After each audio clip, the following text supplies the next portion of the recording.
हरे कृष्णा सगळ्यांना. भगवद्गीता अध्ययनाचा आजचा आपला 13वा अध्याय. अध्यायाचं नाव आहे क्षेत्र क्षेत्रज्ञ विभाग योग.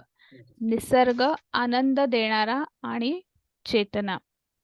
पण आपण अध्याय सुरू करण्यापूर्वी रोजप्रमाणे प्रणाम मंत्र म्हणूया आणि अध्यायाला सुरुवात करूया. ओम नमो भगवते वासुदेवाय. ओम नमो भगवते वासुदेवाय. ओम नमो भगवते वासुदेवाय. गुरुर्ब्रह्मा गुरुर्विष्णू गुरुर्देवो महेश्वर. गुरु साक्षात परब्रह्म तस्मै श्री गुरवे नमः. ओम अज्ञानतिमिरान्धस्य ज्ञानाञ्जनशलाकया चक्षुरुन्मिलितं येन तस्मै श्रीगुरवे नमः. नमः ॐ विष्णुपादाय कृष्णपृष्ठाय भूतले श्रीमते भक्तिवेदान्तस्वामी इति नामिने. नमस्ते सरस्वती देवे गौरवाणी प्रचारिणे निर्विशेष शून्यवादी पाश्चात्य देशतारिणे.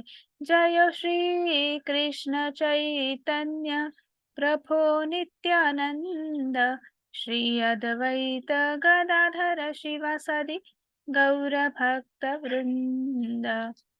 हरे कृष्णा कृष्ण कृष्ण हरे हरे, हरे राम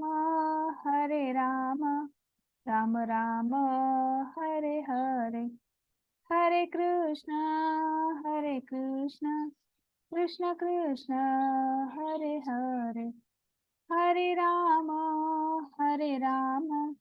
राम राम हरे हरे. हरे कृष्णा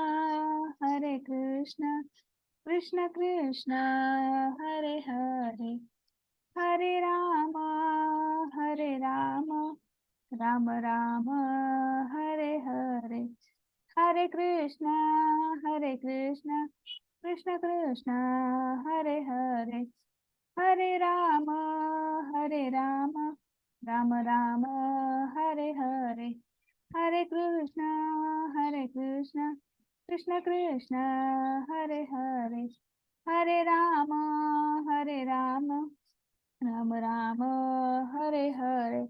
हरे कृष्णा सगळ्यांना. पुन्हा एकदा सगळ्यांचं खूप खूप स्वागत आहे. आजचा आपला 13वा अध्याय क्षेत्र क्षेत्रज्ञ विभाग योग. भगवद्गीतेचा आपला हा तिसरा टप्पा, तिसरा पडाव. पण आपण तो तिसरा टप्पा, शेवटचा टप्पा शिकण्यापूर्वी किंवा जाणून घेण्यापूर्वी आपण पुन्हा एकदा श्री श्री राधा गोविंद यांना साष्टांग वंदन करूया. आपले गुरु श्री श्रील प्रभुपाद यांनाही साष्टांग वंदन करूया. नामानिष्ठ दास प्रभू यांच्यामुळे आपण ऑनलाईन भगवद्गीता शिकण्याचा आनंद घेत आहोत. बोलता बोलता आपला अगदी आपण शेवटचे 6 अध्याय झालेले आहेत. आपण 2/3 आपण म्हणू शकतो की भगवद्गीता आपण त्याचं अध्ययन केलं आहे किंवा श्रवण केलेलं आहे, पठण केलेलं आहे. आणि त्यानंतर सगळ्यात शेवटी सर्व कृष्ण सेवकांना, की सर्व कृष्ण सेवकांमुळे आपली ही 39वी बॅच सुद्धा एक नाही, 2 नाही, जवळजवळ 12 भाषांमध्ये उत्तम पद्धतीने सुरू आहे, कुठल्याही अडथळ्याशिवाय. तर अशा सर्व कृष्ण सेवकांना वंदन करून मी पुढे जाते. तर आपण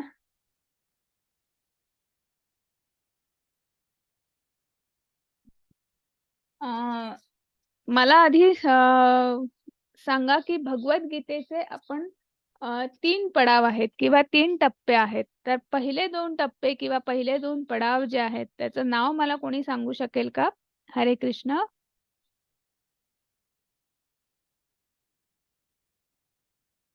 हा प्रभूजी. पहिला जो टप्पा आहे तो कर्मयोग आणि दुसरा भक्तियोग. खूप छान.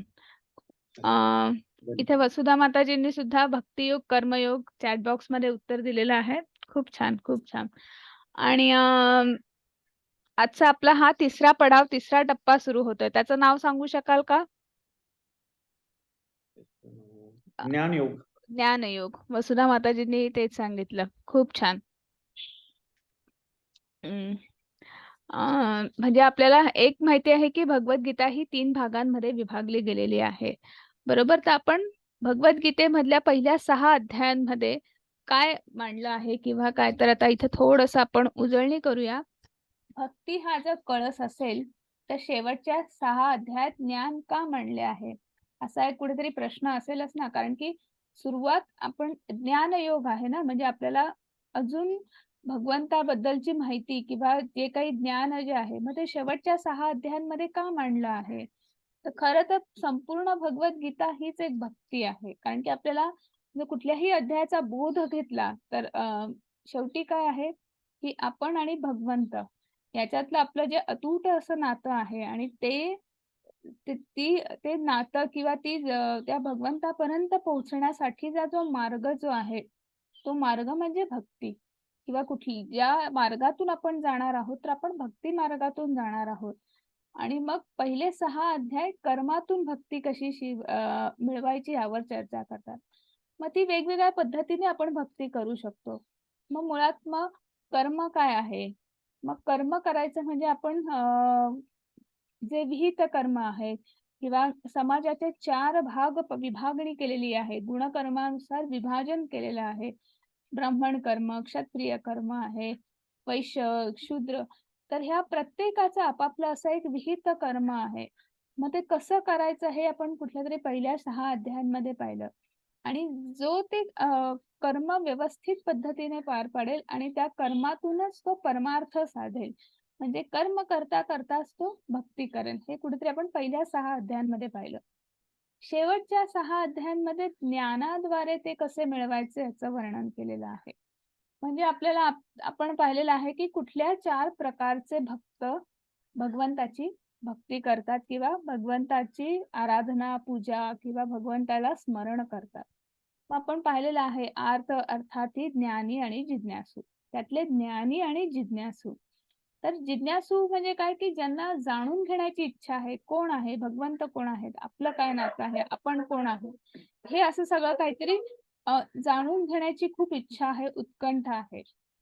ज्ञानी लोकांनी ऑलरेडी एक तर ते घेत आहेत, अध्ययन करत आहेत. कुठनं काय ज्ञान घेता येईल, काय माहिती मिळवता येईल, काय करता येईल, तर त्या तशा आणि आपल्याला अजून किती माहिती आहे, अजून आपण किती घेऊ शकतो, तर त्या त्या शोधात असतात किंवा तशा पद्धतीने त्यांचा तो प्रवास असतो. त्यामुळे ज्ञानी आणि जिज्ञासू तर हे नेहमीच अ, आपण त्यांच्या ह्या दोन्ही गोष्टींद्वारे भगवंताची भक्ती करत असतात. म्हणजे त्या भक्ती मार्गाला म्हणा किंवा आध्यात्मिक मार्गाला भौतिकाकडून कडे वळण्यासाठी ते त्या ज्ञानाचा त्या त्यांच्यामध्ये असलेल्या जिज्ञासू वृत्तीचा उपयोग करून ते त्या पद्धतीने भक्ती करतात.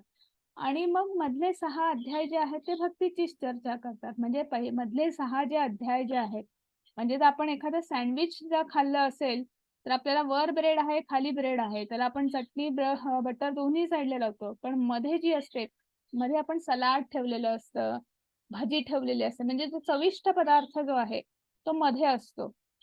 हो की नाही? हे तशाच पद्धतीने एकीकडे ज्ञान आहे, एकीकडे कर्म आहे. म्हणजे तुम्ही कर्मातनंही भक्ती करा, तुम्ही ज्ञानातनंही भक्ती करा. कुठनंही करा. पण मग ती भक्ती म्हणजे काय? तो चविष्ट भाग काय आहे? तो अमृत रसपान काय आहे? तर ते मधले 6 अध्याय आणि म्हणून ते मध्ये आहेत. मग आता 12व्या अध्यायात भगवंतांनी काय सांगितलं? की कृष्णाने स्पष्ट केलं आहे, की वैयक्तिकरित्या त्यांच्या भक्तांना जन्म आणि मृत्यूपासून कसे मुक्त करतात. मग आपण काल अव्यक्त स्वरूपावर आणि व्यक्त स्वरूपावर कशी आपण भगवंताची आराधना, उपासना करू शकतो. म्हणजे आपण थोडक्यात आपण पाहिलं, की प्रत्यक्ष भगवंताशी आपण प्रत्यक्ष अनुसंधान साधू शकतो किंवा अप्रत्यक्ष पद्धतीने. अप्रत्यक्ष पद्धतीने म्हणजे त्या एक-एक पायऱ्या चढून मग तुम्ही ज्ञान घ्या. मग ज्ञानाचं अनुशीलन म्हणजे तुम्ही ध्यान करा. कुठेतरी कर्मफळ आहे त्याचा त्याग करा. मग एक-एक पायऱ्या वर चढत जा. मग हळू-हळू मग तुम्हाला जाणवेल, की आपण कोण आहोत, परमात्मा कोण आहे. म्हणजे तो जो एक प्रवास आहे तो अप्रत्यक्षरित्या असलेला प्रवास आहे आणि एक प्रत्यक्षरित्या की डायरेक्ट तुम्ही नामजप करा. नामजपाद्वारे इंद्रिय शुद्धीकरण होत आहे. इंद्रिय शुद्धीकरण आहे. त्याच्यानंतर विचारांची शुद्धी आहे. शुद्ध सात्विक भाव वाढीस लागतो आहे आणि अशा पद्धतीने आपण भक्ती मार्गाला लागतो आहे. म्हणजे एक प्रत्यक्ष आणि एक अप्रत्यक्ष, एक डायरेक्ट आणि एक इनडायरेक्ट असे 2 मार्ग काल आपण पाहिले. आणि मग म्हणून शेवटच्या अध्यायामध्ये आता भगवंत काय सांगत आहेत, की शेवटचे 6 अध्याय भौतिक जगापासून स्वतःला बाहेर काढण्यासाठी आवश्यक तत्वज्ञानाचे ज्ञान देतात. पण आपण 3 गुणांमध्ये अडकलेलो आहोत. अनिच्छेनं बलात् हे आपल्याला माहिती आहे. आणि मग पुन्हा पुन्हा कोणी कितीही सांगितलं, कितीही आपण माहिती गोळा केली, कितीही आपण अध्ययन केलं, वाचलं, अगदी असं स्वतःला बजावलं, तरी सुद्धा काय असतं, ते 3 गुण आहेत ना, ती मोहमाया आहे. त्या मोहाचे पाश आहेत, त्या मायेचे पाश आहेत, की आपल्याला आपल्यासाठी की त्याच्यातनं बाहेर पडण्यासाठी आपल्याला फार, फार कष्ट घ्यावे लागतात किंवा खूप त्रासदायक, क्लेशदायक असं होतं. आणि म्हणून तिथे आपल्याला काय आवश्यक असतं, ते तत्वज्ञान, ते ज्ञान, की काय आहे, काय त्याच्या मागचं कारण आहे. कार्य आहे तर त्याच्या मागचं कारण काय आहे? मी आहे तर त्याच्या मागचं कारण काय आहे? भगवंत कोण आहे? तर हे ज्ञान कुठेतरी पुन्हा एकदा आपल्याला ह्या शेवटच्या 6 अध्यायांमध्ये आहे. मग त्या ज्ञानाचा उपयोग मायेपासून अलिप्त राहण्यासाठी आणि कृष्णाशी आसक्ती होण्यासाठी होतो. मग पुन्हा एकदा गोष्टी क्रिस्टल क्लिअर झाल्या, की बाबा हां, हे भगवंत, हे परमात्मा, ही माया, ही प्रकृती आणि हा मी किंवा हे सगळं असं कुठेतरी पुन्हा एकदा ते छान पद्धतीने समजलं, की मग अजून आपण जे काही करतो आहोत, तर ते करण्यासाठी आपला जो निश्चय जो आहे, तो दृढ निश्चय होण्यासाठी आपल्याला ह्या 6 अध्यायांची मदत होते. आणि म्हणून जेव्हा आपण भक्ती प्राप्त करण्यासाठी ज्ञानाचा उपयोग करतो, तेव्हा तो एक भक्तीचाच भाग बनतो. भगवंतांनी 18व्या अध्यायात सांगितलेलं आहे, की आपण हे जे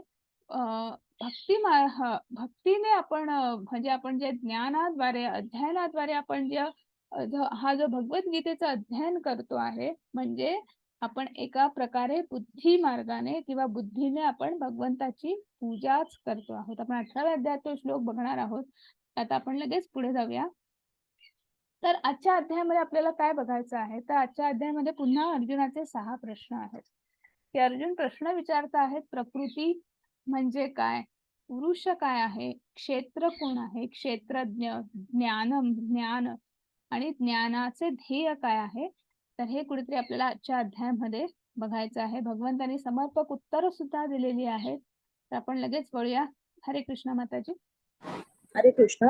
अर्जुन म्हणाला, हे माझ्या प्रिय कृष्णा, मला प्रकृती म्हणजे स्वभाव, पुरुष म्हणजे भोग घेणारा आणि क्षेत्र आणि क्षेत्रज्ञ जाणणारा आणि ज्ञान आणि ज्ञेय जाणून घ्यायचे आहे. परमपुरुष भगवंत म्हणाले, हे कुंतीच्या पुत्रा, या शरीराला क्षेत्र म्हणतात आणि जो या शरीराला जाणतो त्याला क्षेत्रज्ञ म्हणतात. हरे कृष्ण. हे पण आपण आधी वाचूया.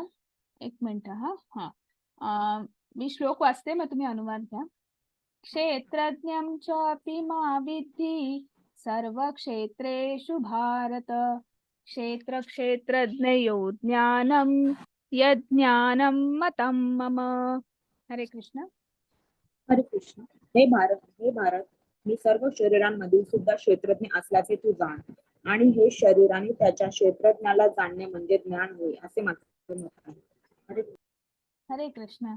मग आता आपण इथे अर्जुनाचा पहिलाच प्रश्न आहे, की भगवंताला विचारत आहेत की प्रकृती काय आहे, मग पुरुष कोण आहे, क्षेत्रज्ञ काय आहे, ज्ञान ज्ञेय हे मला कुठेतरी जाणून घ्यायचं आहे. आणि मग त्याच्यावर लगेच भगवंत उत्तर देत आहेत.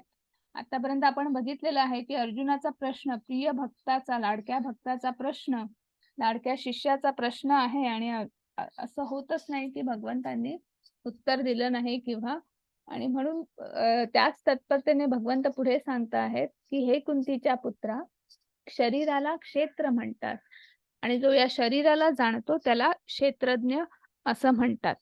म्हणजे नेमकं काय ते आता आपण बघूया. आता तुम्हाला हे एक स्लाइड दिसते बरोबर. याच्यामध्ये तुम्हाला एक शेत दिसत आहे आणि हे शेत जे आहे ते एका कुंपणाने किंवा कंपाऊंडने, तर हे एक शेत झालं, हे दुसरं शेत झालं. तुम्ही माझ्या कर्सरकडे फक्त बघत राहा, तुम्हाला दिसत असेल हा पॉइंटर आहे हा. तर याच्यात हे 2 भाग झाले. म्हणजे आता हे जे शेत आहे, तर ह्या शेताचा हा एक ओनर आहे, बरोबर? तो या शेताचा मालक आहे. त्यामुळे तो मालक असल्यामुळे त्याला काय माहिती आहे, की ही शेती जी आहे किंवा ही जी जमीन जी आहे, ती निकस जमीन आहे का कसदार आहे? त्याची ती सॉइल क्वालिटी म्हणजे मातीची क्वालिटी कशी आहे? त्याच्यात काय पीक घेऊ शकतो? ती पिकणार आहे, पिकाऊ म्हणजे शेतजमीन आहे का तिला आपण तिथं अजून दुसरं काय चांगलं राहू शकतो का आपण फळबागा घेऊ शकतो? म्हणजे त्या जमिनीची माहिती त्या मालकाला म्हणा किंवा त्या त्या तो जमिनीचा मालक जो आहे किंवा त्या शेतीच्या मालकाला ती आहे. तेच त्याला तर ह्या जमिनीबद्दल विचारलं किंवा इथे पलीकडे अजून जे दुसरं कुठलं शेत आहे विचारलं, तर कदाचित त्याला एवढं सांगता येणार नाही किंवा त्याला काहीच माहिती नसेल. पण त्याचं जे शेत आहे, त्याच्या मालकीचं जेवढं शेत आहे, त्या शेताबद्दल संपूर्ण माहिती त्या शेतकऱ्याला आहे. आणि आणि मग तिथेच इथे तुम्हाला दिसत असेल तर इथे परमात्मा परमेश्वर आहे. तर परमात्मा जो आहे किंवा भगवान श्रीकृष्ण जे आहेत, तर त्यांना ही शेतजमीन सुद्धा दिसते आहे, ही दिसते आहे, याच्या अजून पलीकडे तिसरीकडे कुठे असेल. तर त्या सगळ्या शेतजमीन दिसत आहेत आणि त्याची माहिती सगळ्यांना, सगळ्या त्या शेतामध्ये काय पिकणार आहे, काय नाही, त्या शेताची जी काही माहिती जी आहे, ती सगळी त्या परमात्म्याकडे आहे किंवा त्याला ती माहिती आहे. याचा अर्थ काय होतो, की हे जे शेत जे आहे, म्हणजे हे शेत म्हणजे आपलं शरीर, की हे शरीर प्रत्येकाचं आपलं शरीर वेगळं आहे की नाही. आता आपण इथे प्रत्येक जण वेगळं बसलेलो आहोत, तर आपलं प्रत्येकाचं शरीर वेगळं आहे. प्रत्येकामध्ये एक कॉमन फॅक्टर काय आहे, की आपल्या प्रत्येकामध्ये एक आत्मा आहे, बरोबर? तर हा जो शेतीचा मालक म्हणजे आपल्या शरीराभोवती एक आहे, आपल्या शरीराचा एक अंश जो आहे भगवंताचा, तो म्हणजे आपला आत्मा, जो आपल्या शरीराला चेतना देतो आहे. आणि त्याच्यामध्ये त्या आत्म्यामध्ये परमात्मा स्थित आहे, बरोबर? तो कॉमन फॅक्टर आहे सगळ्यांमध्ये. त्यामुळे त्याला आपल्या शरीरात आजूबाजूच्या आपण जेवढे सगळे जण आहोत किंवा अजून हे सगळ्यांच्या शरीरामध्ये ते भगवंत स्थित असल्यामुळे तो एक आपल्यातला कॉमन फॅक्टर आहे. तर मग आता जर मी तुम्हाला सांगितलं किंवा आपल्या याच्यामधलं जर कोणाचं डोकं दुखत असेल, तर ते आपल्याला कळणार आहे का? अनलेस तो आपल्याला सांगेल, की "नाही हां, माझं डोकं दुखतं आहे." तेव्हाच आपल्याला कळणार आहे. त्याचं डोकं दुखतंय हे फक्त त्याच्या शरीरामधल्या आत्म्यालाच समजणार आहे, की नाही माझं डोकं दुखतं आहे. आणि त्या परमेश्वराला, कारण की तो तिथे स्थित आहे. आणि मग अजून कोणाचं डोकं दुखत असेल किंवा अजून दुसरं काही दुखत असेल किंवा मनात अजून दुसरे काही विचार असतील, तर ते सुद्धा भगवंताला ते दुसऱ्याच्या बद्दल जाणतात. पण इथे आपण जोवर बोलत नाही, व्यक्त होत नाही, तोवर आपण समोरच्याला आपण सांगू शकत नाही. बरोबर?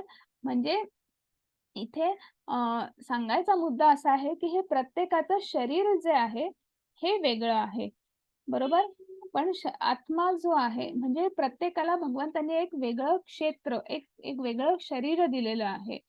आणि त्या शरीरामध्ये स्थित आत्मा आणि अ, परमात्मा, ते म्हणजे क्षेत्रज्ञ. आणि हे जो जाणतो, की हे एक शरीर आहे आणि हे त्या शरीराला जाणणारा, त्या प्रत्येकाला त्या शरीरामध्ये चेतना देणारा जो आहे तो आत्मा आणि परमात्मा, अ, हे जे आहेत हे म्हणजे क्षेत्रज्ञ. त्या शरीराची ते राखणकर्ता आहेत, रक्षा करता आहेत, असं आपण म्हणू शकतो. तर त्या शरीराची त्याच्याकडे ओनरशिप आहे, असं आपण म्हणू शकतो. तर हे सगळं जे आहे आणि हे जो जाणतो, की हे शरीर म्हणजे क्षेत्र आणि त्या क्षेत्राचं जो रक्षणकर्ता आहे, जो ओनर आहे, तो म्हणजे क्षेत्रज्ञ. तर ह्या दोन्हीतला जो फरक जाणतो, ते म्हणजे ज्ञान. मग आता इथं आपल्याला ह्या चित्रामध्ये 3 गोष्टी दिसत आहेत, की आपल्या प्रत्येकामध्ये आपण ह्या प्रत्येक अवस्थेतून जात असतो. तर एक आहे जागृत अवस्था.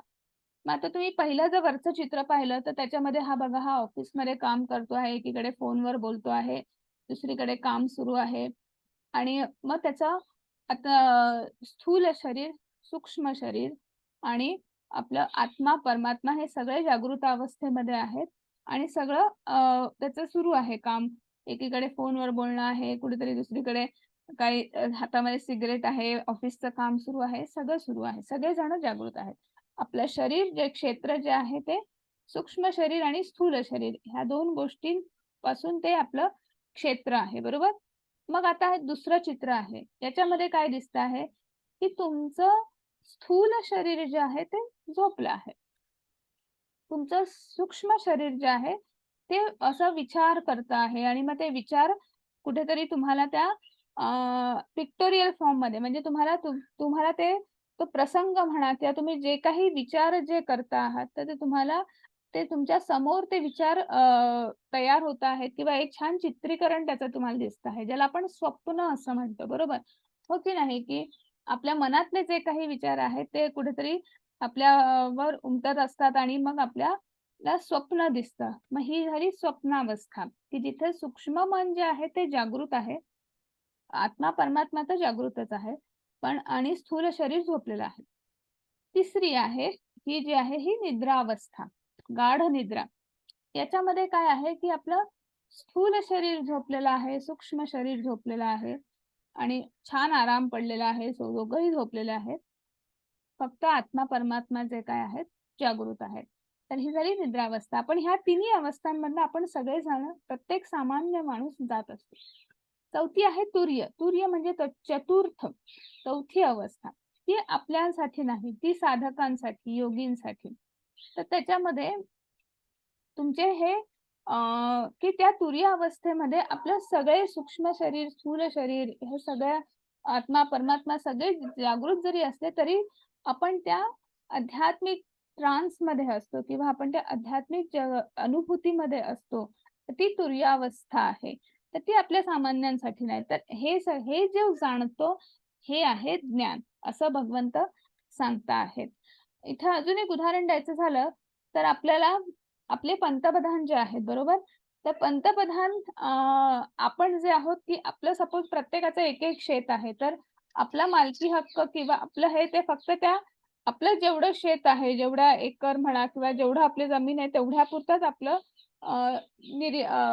तेवढ्या पुरतंच आपल्या ते नियंत्रणाखाली आहे. पण जो पंतप्रधान जे आहेत आपल्या देशाचे, ते देशाचे पंतप्रधान राजा असल्यामुळे आपल्या ज्या सीमारेषांच्या खाली अखत्यारीमध्ये जे काही सगळ्या जेवढी जमीन आहे तर ती त्यांच्या नियंत्रणाखाली आहे. हो की नाही? कारण ते राजा आहेत. तर तसंच परमात्मा जो आहे तो प्रत्येकाच्या हृदयात स्थित आहे. त्यामुळे प्रत्येक क्षेत्र, प्रत्येक शरीर जे आहे ते त्या भगवंताच्या नियंत्रणाखाली आहे. जरी प्रत्येकाच्या आत्मा हा वेगवेगळा प्रत्येकाच्या शरीरामध्ये वेगळा असला तरी परमात्मा हा एक कॉमन फॅक्टर असल्यामुळे म्हणजे जसं पंतप्रधान कसं संपूर्ण देश, संपूर्ण राष्ट्र नियंत्रित करतं, तसं भगवंत ह्या सर्व सजीवांना नियंत्रित करता असं आपण म्हणू शकतो. मग आता आपण पुढे जाऊया लगेच. हरे कृष्ण माताजी. हरे कृष्ण. क्षेत्राचे आणि क्षेत्रज्ञाचे हे ज्ञान विविध ऋषींनी विविध वैदिक ग्रंथामध्ये वर्णित केले आहे. विशेष करून हे ज्ञान सर्व कारण परिणामांसहित वेदांत सूत्रांमध्ये सर्व तथ्यांसहित प्रस्तुत करण्यात आले आहे. हरे कृष्ण. हरे कृष्णा. मग आता हे क्षेत्रज्ञ हे जे ज्ञान जे आहे किंवा ही माहिती किंवा हे आपण ह्या चारही गोष्टींनी मिळून आपलं एक शरीर बनलेलं आहे. तर हे जे आहे की हे वेगवेगळ्या म्हणजे तुम्ही वेदांमध्ये तुम्हाला तुम्हाला ज्ञान मिळेल.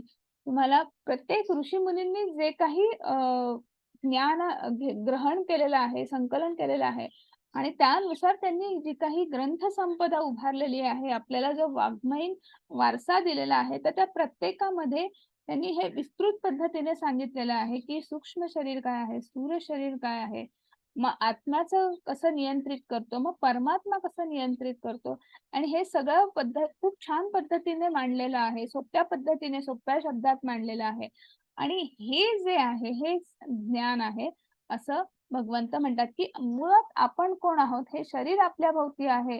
मग हे नेमकं कसं चालतं? याचं काय आहे? आपण त्याला यंत्र म्हणतो. मग ते यंत्र चालतं कसं? कशावर चालतं? तर हे सगळं जे आहे, हे ज्ञान आहे. मग आता आपण बघूया, की पुन्हा आपण हा ज्ञान आपल्या शरीराभोवती कोश असतात. आपण हे पाहिलेलं आहे. आज पुन्हा बघणार आहोत. पहिला कोश आहे अन्नमय कोश.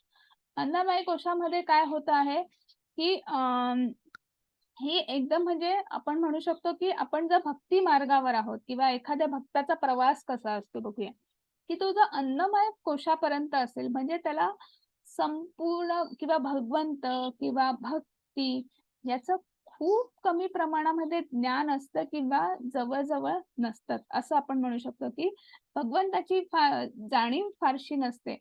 ते त्या आपल्या इंद्रिय इच्छा, इंद्रिय आकांक्षा त्याच्यामध्येच रममाण असतात. आहार, निद्रा, भय, मैथुन ह्या 4 गोष्टी. मग ह्या 4 गोष्टींमध्ये रममाण कोण असतं?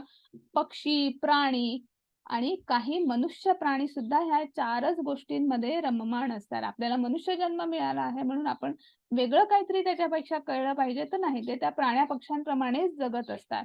परत आपल्या आजूबाजूला जी झाडं-झुडपं आहेत, ते सुद्धा हे सगळे अन्नमय कोशा म्हणजे त्यांचे हा अन्नमय कोश जे आहे की जिथे भक्ती मार्ग, भगवंत याची जाणीव खूप कमी प्रमाणात आहे. त्याच्या पुढचं आहे प्राणमय कोश.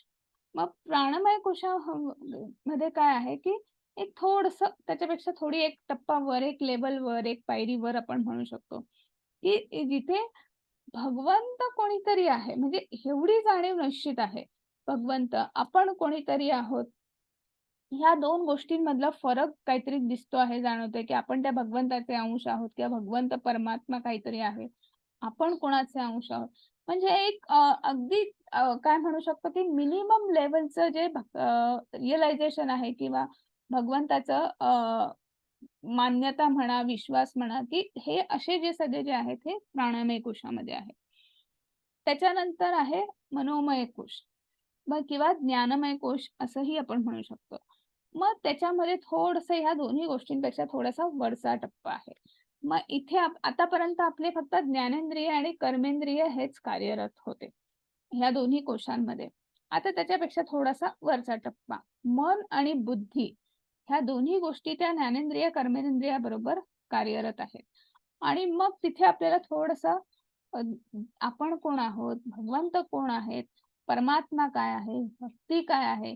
आणि मग हेच जाणून घेण्यासाठी वेगवेगळ्या गोष्टींचा आपण शोधामध्ये आपण आहोत किंवा ती जिज्ञासू वृत्ती तयार होती आहे किंवा तो ज्ञान काय आहे? ती माहिती कुठे आपल्याला मिळेल? कुठे आपण ते तर वेगवेगळ्या पद्धतीने जे आपण त्या त्या शोधार्थ आपण जो शोध घेतो आहोत, ती जिज्ञासा तयार होते आहे. तर ती तो आपण विचार करतो आहोत, की भगवंत, परमात्मा कोण आहे? मी कोण आहे? हे असे प्रश्न पडत आहेत.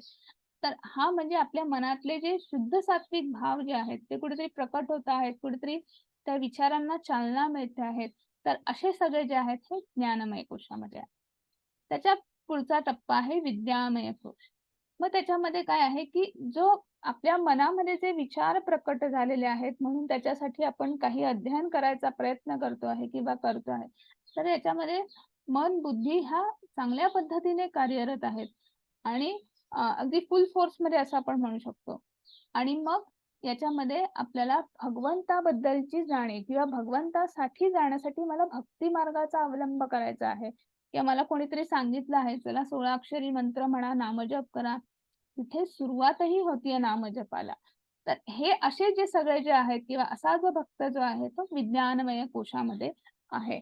आणि मग कुठे जसं-जसं वर जातो तसं-तसं भगवंताबद्दलच्या आपलं ते काय म्हणू शकतो आपण विश्वास, श्रद्धा जी आहे ती वाढत जाते. आणि विद्यामय कोशामध्ये सुद्धा तसंच आहे, की मग तिथे भगवंताबद्दलचं ज्ञान एकदम असं घट्ट पक्क, की नाही हा परमात्मा आहे. आपल्याला ते कळलंच पाहिजे. आणि तशा पद्धतीने तो हे म्हणजे सत आणि चित याच्यातला फरक समजतो आहे. हे काय आहे समजत आहे. त्याचा मार्ग काय आहे ते समजत आहे. आणि पुढचा आहे आनंदमय कोश. याच्यामध्ये सत, चित, आनंद ह्या तिन्ही गोष्टींची अनुभूती कुठेतरी यायला लागते किंवा भक्ती मार्गाला जो लागतो, जो आनंद घेतो आहे, जो अजून पुढच्या टप्प्यावर किंवा माझा ध्येय काय आहे, मला भगवंतापर्यंत कसं पोहोचायचं आहे. तर ह्या मन, बुद्धी ह्या सगळ्या गोष्टी सगळ्या इंद्रियांना कुठेतरी संयमित करून तो ज्या भक्ती करतो आहे, भक्ती मार्ग जो अवलंबतो आहे, काय सेवा करतो आहे, जे काही करतो आहे, तर हे सगळं जे आहे हे आनंदमय कोशामध्ये हे असे आपल्या आपल्या सगळ्यांच्या भोवती हे कोश असतात. आणि मग आता आपण पुढे बघूया की आपलं हे शरीर जे आहे हे कसं तयार होतं किंवा ते म्हणजे ते आपण एक यंत्र म्हणतो. मग ते यंत्र कसं तयार होतं ते पण आपण बघूया. हरे कृष्ण माताजी. हरे कृष्ण. पंचमहाभूते मिथ्या, अहंकार, बुद्धी, अव्यक्त, 10 इंद्रिय आणि मन, 5 इंद्रिय विषय, इच्छा, द्वेष, सुख दुःख, समूह, चेतना आणि धैर्य या सर्वांना त्यांच्या विकारांसहित संक्षेपाने क्षेत्र असे म्हटले जाते. हरे कृष्ण. हरे कृष्ण. 24 घटक आहेत की ज्यांच्यामुळे आपलं हे शरीर तयार होतं. पंचमहाभूत 5 बरोबर. त्याच्यानंतर मिथ्या, अहंकार, बुद्धी, अव्यक्त. अव्यक्त म्हणजे अव्यक्त या याचा अर्थ आहे 3 गुण. 3 गुण काय आहेत? 3 गुणांची नावं आपल्याला माहिती आहेत. तर त्या गुणाचा प्रभाव पडाव कसा असतो ते आपण उद्याच्या अध्यायात शिकणार आहोत. कारण की एक स्पेशल अध्याय आहे 3 गुणांवर आपल्याकडे. तर अव्यक्त म्हणजे 3 गुण. आपली 10 इंद्रिये, 5 ज्ञानेंद्रिये, 5 कर्मेंद्रिये, मन, 5 इंद्रिय विषय. इंद्रिय आहेत तसेच इंद्रिय विषय सुद्धा आहे. इच्छा, द्वेष, सुख, समूह, चेतना आणि धैर्य. मग ह्या ज्या भावना आहेत की इच्छा, द्वेष, सुख, दुःख, समूह, तर धैर्य हे सगळं जे आहे तर ह्या 24 घटकांच्या कॉम्बिनेशनने आपल्या ह्या तयार होत असतात किंवा हे जे विकार जे आहेत हे तयार होत असतात. मग ते 24 घटक कुठले? पंचमहाभूत, मिथ्या, अहंकार, बुद्धी, अव्यक्त, 10 इंद्रिये, मन, 5 इंद्रिय विषय, हे झाले आपले 24 घटक झाले. त्या 24 घटकांपासून आपलं स्थूल शरीर आणि सूक्ष्म शरीर बनलेलं असतं. आणि ह्या 2 स्थूल शरीर, सूक्ष्म शरीराचा यांच्या परम्युटेशन कॉम्बिनेशनमुळे आपल्या मनामध्ये काही भावना तयार होतात, काही विकार तयार होतात. आणि मग ते कुठले आहेत? इच्छा, द्वेष, सुख, दुःख, समूह, धैर्य. तर आता आपण पुढे हळूहळू बघणार आहोत की मग आणि हे जे आहे याला ह्या सगळ्या हे आपलं क्षेत्र आपण पाहिलं की आपलं शरीर म्हणजे एक क्षेत्र आहे. मग ते क्षेत्र कसं तयार होतं ते आपण पाहिलं. मग आता आपल्याला कुठेतरी ज्ञान काय आहे त्याची इथे जणू आपल्याला आपल्या ह्या अध्यायामध्ये व्याख्याच दिलेली आहे, डेफिनेशन दिलेली आहे. तर ती आपण बघूया. हरे कृष्ण माताजी. हरे कृष्ण. नम्रता, निरहंकार, अहिंसा, सहनशीलता, सरळपणा, आध्यात्मिक गुरुला शरण जाणे, पावित्र्य, धैर्य, आत्मसंयमन, इंद्रिय विषयांचा त्याग, मिथ्या अहंकार रहित, जन्म मृत्यू, जरा व्याधी इत्यादींमधील दुःखदोष जाणणे, अनासक्ती, घरदार, पत्नी, मुले बाळे इत्यादींपासून अनासक्ती, इष्ट आणि अनिष्ट गोष्टींमध्ये समचित्त राहणे, माझी निरंतर आणि अनन्य भक्ती, एकांतवासात राहण्याची उत्कट इच्छा करणे, सामान्य लोकांपासून अलग होणे, आत्मसाक्षात्काराच्या महत्वाचा स्वीकार करणे आणि परम सत्याचा तत्वज्ञानात्मक शोध, हे सर्व ज्ञान आहे असे मी घोषित करतो.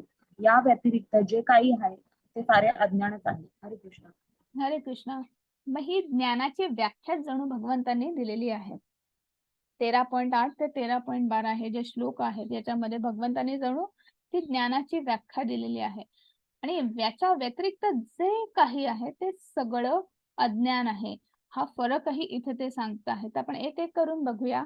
मग भगवंत नम्रता असं सांगत आहेत की जो ज्ञानी असतो किंवा जो नुसतं ज्ञान, माझ्याकडे ही माहिती आहे, माहिती गोळा केलेली आहे, जो माहिती गोळा करतो त्याला अहंकार होतो. माझे 700 श्लोक पाठ आहेत, माझी भगवद्गीता पाठ आहे, भागवतमचा माझा अभ्यास आहे, असं कुठेतरी एक सुप्त अहंकार तयार होतो. पण ज्याला त्यातलं मर्म समजलं, ते तत्वज्ञान समजलं, तो नम्र होतो. जरी 700 श्लोक पाठ असले तरी तो त्याचा उदो करायला जात नाही.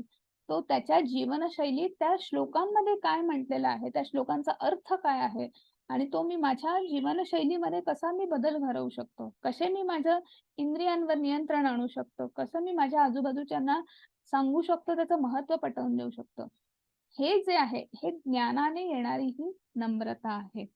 मग अभिमान, आपण शरीर नाही, आपण आत्मा आहोत.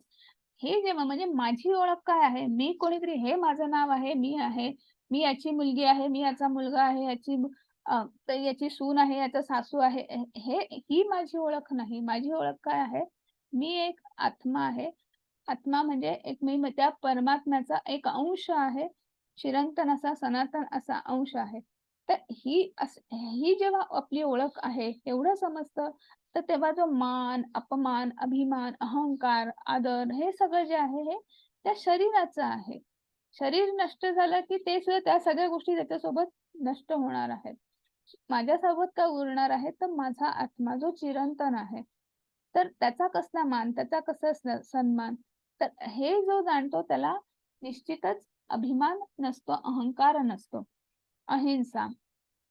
मग इथे भगवंत प्रभुपाद सांगतात, की जे माझ्याकडे आहे, जे मला ज्ञान माहिती आहे, तर जे मी लोकांपर्यंत पोहोचवत नाही किंवा लोकांना त्याची उन्नत करत नाही, की त्याची माहिती देत नाही, तर ती एक प्रकारे मी हिंसाच करतो आहे किंवा तो एक प्रकारे हिंसाचारच आहे, की आपल्याला माहिती आहे, की भगवंत कोण आहेत, परमात्मा काय आहे, भगवद्गीता काय आहे, मग त्याचा हा छान-छान अर्थ आहे. मग हे आपण अध्ययन केलं पाहिजे, हे आपण वाचलं पाहिजे.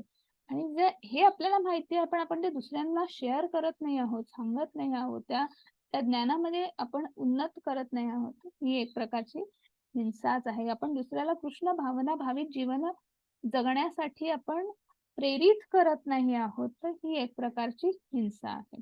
सहिष्णुता आपल्याला अपमान सहन करण्याचा सराव म्हणजे आपल्यामध्ये म्हणजे कोणी आरे केलं म्हणजे लगेच कारे काढलंच पाहिजे नाही. एका ठराविक काय म्हणू शकतो की आपण क्षमाशील असलो की आपण सहिष्णू बनतो. की आपण थोडंसं दुर्लक्ष करायला शिकलं पाहिजे किंवा थोडंसं दुर्लक्ष केलं पाहिजे. की बाबा तुला काय बोलायचं ते तू बोल. तुझं तुझ्यापाशी. मला त्याच्याशी काहीही फरक पडत नाही. तर आणि हे जे आहे की याच्याने आपण म्हणजे आपण एक प्रकारे अपमान सहन करतो आहोत की अपमान म्हणण्याच्या आपल्याला काही फरक पडत नाही आहे. त्याचं त्याच्याकडे तो काही करतो आहे, जो काही बोलतो आहे ते. आपण फक्त आपलं जे काही काम आहे ते व्यवस्थित करणं, प्रामाणिकपणे करणं, दुसऱ्याकडे लक्ष देणं. तर हे जे आहे ही सहिष्णुता, साधेपणा. की आपल्या वागण्या बोलण्यामध्ये इतकी ट्रान्सपरन्सी असली पाहिजे, की समोरचा शत्रू जरी असला, तरी सुद्धा आपल्यातली ती ट्रान्सपरन्सी त्यांना तो पारदर्शकपणा त्याला तो दिसला पाहिजे. त्याला तो समजला पाहिजे, की हा नाही, हा इतका साधा सरळ असा माणूस आहे. तर हे झालं. त्याच्यानंतर पुढे आहे आध्यात्मिक गुरु स्वीकारणे.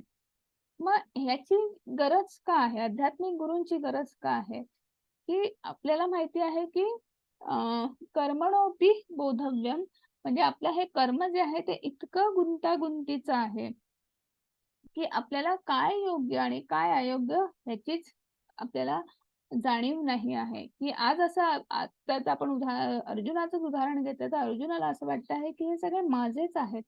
त्यामुळे मी त्यांच्या मृत्यूला कसं कारणीभूत होऊ? आणि त्यांना मारायचं आणि मी राज्याचा उपभोग घ्यायचा हे किती योग्य आहे?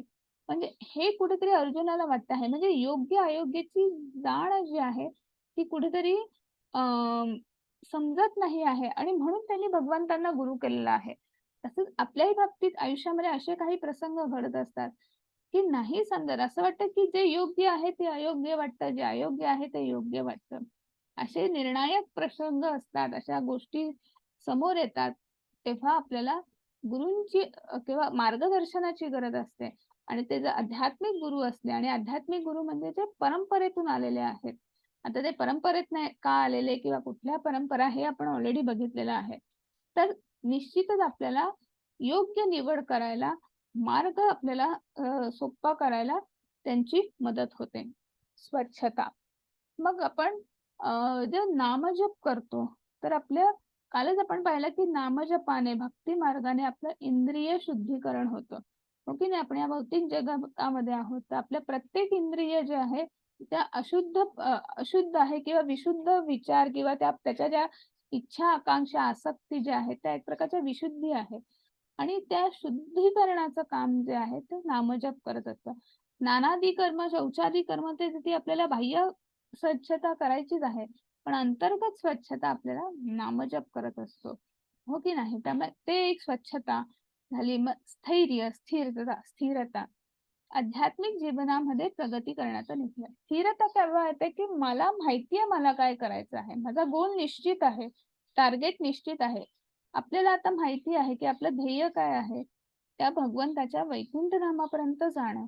तो प्रवास भले तो दुष्कर असेल, कठीण असेल, पण तो तो प्रवास, ते डेस्टिनेशन, ती जागा निश्चित झालेली आहे. आता कसं जायचं, किती जन्मात जायचं, एकाच जन्मात जायचं, कसं ते ते थोडंसं आपल्याला अजून समजत नाहीये किंवा ते हळू-हळू उमजेल, हळू समजेल. पण कुठे जायचं ते समजलेलं आहे. म्हणजे स्थिरता आलेली आहे आणि त्या स्थिरतेसाठी मग आपले प्रयत्न सुरू राहतील. हो की नाही? आत्मनियंत्रण, आत्मविनिग्रह. मग आध्यात्मिक प्रगतीसाठी प्रतिकूल असं ते नाकारा, इंद्रियांवर नियंत्रण ठेवा. म्हणजे आत्मनियंत्रण म्हणजे काय, की आता माझा निर्धार निश्चित आहे, की मला काय करायचं आहे. मग त्याच्यासाठी काही गोष्टींचा आपल्याला त्याग करावा लागतो. काही गोष्टींना नियंत्रणात आणायला लागतं. जसं डॉक्टर सांगतात, "बाबा तुला डायबिटीज डिटेक्ट झाला आहे. मग शुगर खाऊ नको, कमी खा.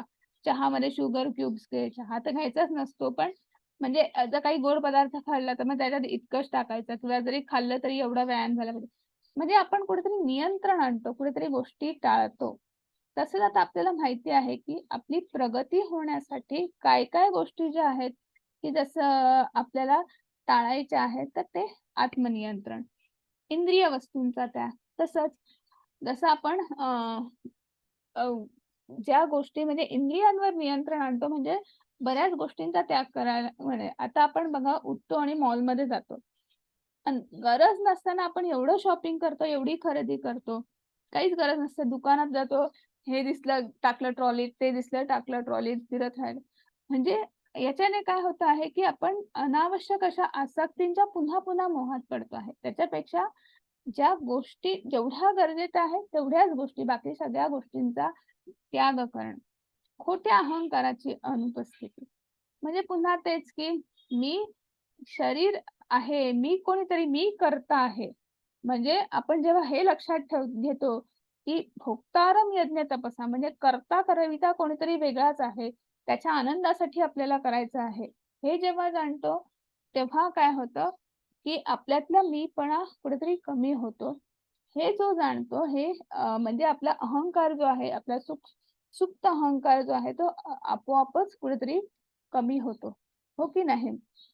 आपण भगवंताचे सेवक आहोत. त्याच्यासाठी हे आपल्यासाठी हे अगदी काय म्हणतात ना, ते घट्ट घोटवून पाठांतर केलं पाहिजे किंवा आपण ते सतत लक्षात ठेवलं पाहिजे. वाईटाची धारणा. मग याच्यामध्ये आता आपण जन्म घेतो. बरोबर? जन्म मृत्यूच्या वेथामध्ये म्हणजे जन्म, मृत्यू, जरा, व्याधी ह्या 4 गोष्टी ज्या आहेत, की मग तुम्ही श्रीमंत आहात, मध्यमवर्गीय आहात, गरीब आहात, तुमच्याकडे कुठलं रेशनिंग कार्ड आहे, काय आहे? आता कोरोना आला होता. त्याने असं बघितलं का, की याच्याकडे किती याची फायनान्शियल स्टेटस काय आहे, याचा सोसायटीमधलं स्टेटस काय आहे? कोणालाही कसाही झाला, हो की नाही? तसंच जन्म, मृत्यू, जरा, व्याधी ह्या 4 गोष्टी ज्या आहेत, तुम्ही कोणीही असो, तुम्हाला ते भोगायचंच आहे. तर तुम्हाला त्याच्यातनं जायचंच आहे. त्या प्रोसेसमधनं तुम्हाला जायचंच आहे. तर मग याच्यातनं जर आपल्याला बाहेर पडायचं म्हणजे ह्या 4 गोष्टींमधनं जर आपल्याला बाहेर पडायचं असेल, तर मग आपण कुठेतरी आध्यात्मिक गुरूंच्या मार्गदर्शनाखाली ह्या भौतिक जगातूनच आपण कसं बाहेर पडू शकतो किंवा भौतिक जगाचं आपण अ, त काय म्हणू शकतो, की ते आपण त्या भौतिक जगाच्या पासून आपण आध्यात्मिक जगाकडे वळण्यासाठी काय-काय गोष्टींचा त्याग, काय-काय आपण करू शकतो. तर हे सगळं आपल्याला आध्यात्मिक गुरूंकडनं मार्गदर्शन मिळतं. अलिप्तता, आसक्ती, कृष्णासाठी सर्वस्वाचा त्याग करण्यास तयार म्हणजे मनोधैर्य, त्याच्यानंतर आत्मनिर्भरता किंवा तुमच्यामधला दृढ निश्चय, तुमच्यातला भाव, प्रेमभाव, भक्तिभाव हे जसा वाढीस लागणार तसं तुम्ही कुठलीही गोष्ट त्याग करण्यास तयार राहाल. म्हणजे हे सगळं केव्हा शक्य आहे? जेव्हा आपण अलिप्त राहू, आसक्तींपासून आपण बाजूला होऊ तेव्हा. पत्नी, मुलं, कुटुंब यांच्या बंधना अ, अडकणं किंवा यांच्यापासून बंधनामधनं मुक्त होणं. म्हणजे काय की आपलं हे जे जीवन आहे, प्रपंच प्रत्येकाला आहे, बरोबर? तर प्रपंचात राहून परमार्थ करायचा आहे.